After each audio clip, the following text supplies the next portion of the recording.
नमस्कार, स्वागत। मित्रों, 1 जुलाई से लेकर 7 जुलाई तक हम मनाते हैं वन महोत्सव। क्या यहीं तक सीमित है वन महोत्सव? नहीं मित्रों, ये तो अपनी अमूल्य वन संपदा को बचाने हेतु, उसे बढ़ाने हेतु जन जागृति फैलाता सप्ताह विशेष होता है। हर दिन, हर पल वन महोत्सव है। वन रहेंगे तो महोत्सव भी बने रहेंगे जीवन में। हर दिन मनाएं वन महोत्सव, यानी हरियाला महोत्सव, जिससे जीवन में भी बना रहेगा महोत्सव ही महोत्सव। जुलाई 1947 में नींव डली थी इस महोत्सव की। 1950 में ये वन महोत्सव के रूप में घोषित हुआ। मित्रों, एक समय ऐसा भी था जब अधिकतर जंगल ही जंगल थे। वनों का कटाव हुआ, जंगल कम होते गए और अब वो समय है जब वन संपदा को बचाना अनिवार्य है। वनस्पति, औषधि, फल, फूल, लकड़ी का लाभ देते वन, शुद्ध प्राणवायु का संचार करते वन, मौसम व जलवायु परिवर्तन, ऋतुओं के कारक वन, वर्षा चक्र संयमित रखने वाले वन, वातावरण में नमी, बाढ़ रोकना, मिट्टी में पर्याप्त नमी और उपजाऊपन देते वन, ठंडी हवा के कारक वन, हमारे ऋषियों मुनियों के बसेरे तो वहीं छोटे बड़े तमाम पशु पक्षी जीव जंतुओं के आवास वन।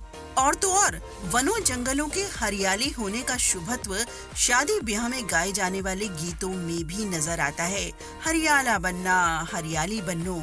इतने सारे अनमोल अनूठे लाभ वन हमें देते हैं। और हाँ, इनके नजारों की भी बात, विशेष तौर पर वृक्षों में से छनकर आती सूर्य की किरणें हर मन को आनंदित करती हैं।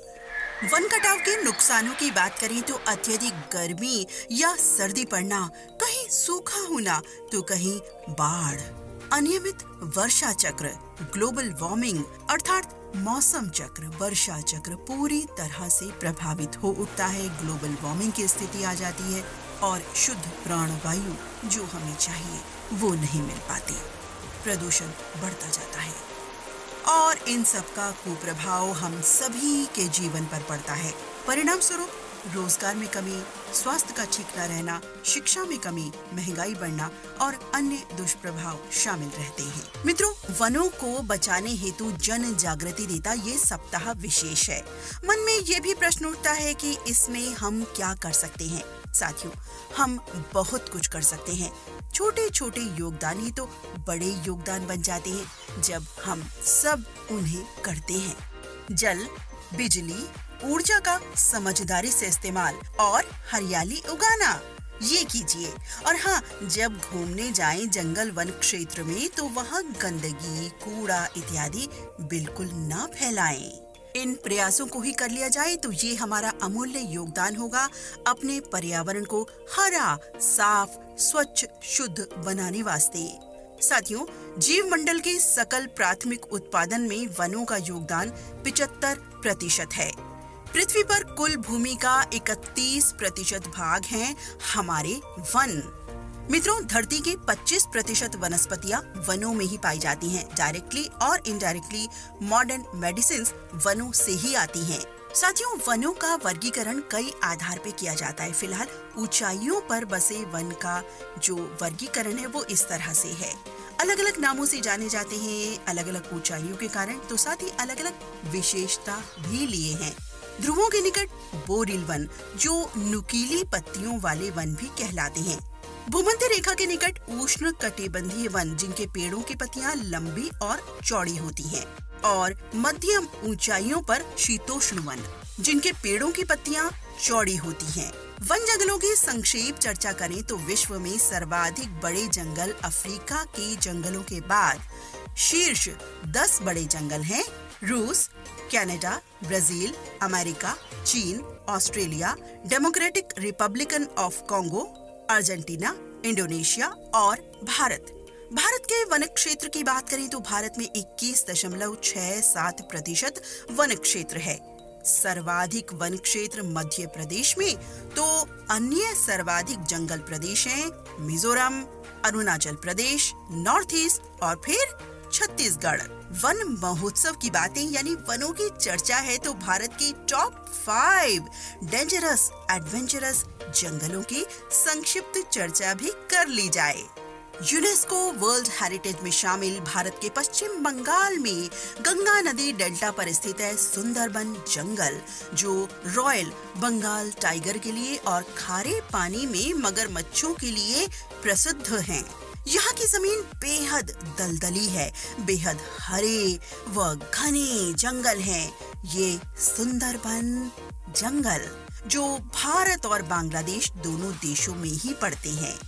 दूसरे खतरनाक डेंजरस जंगल हैं 1965 में राष्ट्रीय उद्यान और अभयारण्य का दर्जा लिए गुजरात स्थित गिर के जंगल।